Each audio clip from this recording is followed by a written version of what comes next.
और इसके बाद कहती हैं चैतन्य चरितामृत में चैतन्य महाप्रभु इस श्लोक की व्याख्या करते हैं, वही इसके वक्ता भी हैं।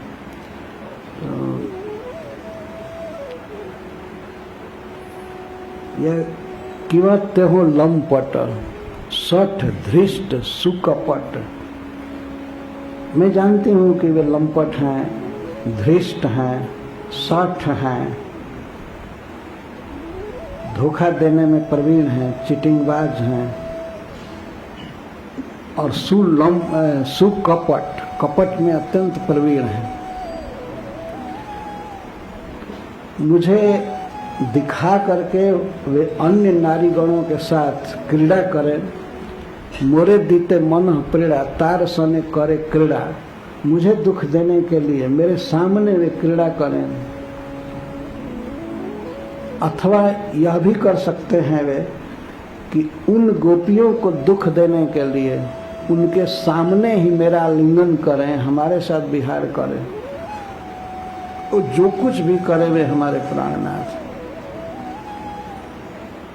ये बात श्री राधा रानी कहते हैं। यहाँ तक कहती हैं कि यदि कृष्ण अन्य गोपी की कामना करते हैं और उस गोपी से उनको सुख मिलता है और इसीलिए उस गोपी के रूप सौंदर्य पर मुग्ध होकर के सतृष्ण रहते हैं, तो मैं उसके घर जाऊंगी, उसके पैर पर गिरूंगी और हाथ पकड़ करके लाऊंगी और कृष्ण के साथ उसको कहूंगी रहने के लिए, तभी मेरे प्राणों में उल्लास होगा, मेरे सुख का उल्लास होगा। मैं कभी स्वप्न में भी सखी नहीं सोची कि कृष्ण से मुझे सुख मिले। मैं उनको सुख देने के लिए हूँ। और मोर सुख सेवने कृष्णेर सुख संग में अतएव देह देऊं दान।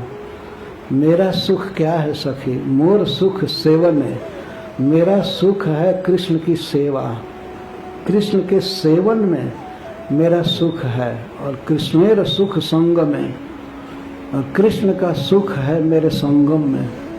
वे मुझे जब आलिंगन करते हैं, मेरे साथ रहते हैं, तो मैं जानती हूँ उनको बहुत सुख प्राप्त होता है।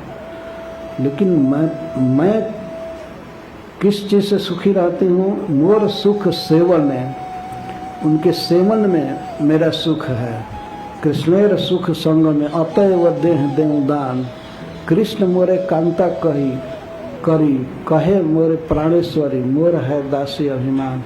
कृष्ण मुझे कहते हैं, श्री राधे तुम मुझे बहुत प्रिय हो, तुम मेरी प्राणेश्वरी हो। लेकिन सखी मैं कभी भी ऐसा नहीं मानती हूँ कि मैं कृष्ण की प्राणेश्वरी हूँ। मोर है दासी अभिमान। मेरे मन में तो यही रहता है कि मैं कृष्ण की दासी हूँ। कृष्ण की सेवा करना ही मेरा सुख है। हरे कृष्णा कृष्ण कृष्ण हरे हरे, हरे राम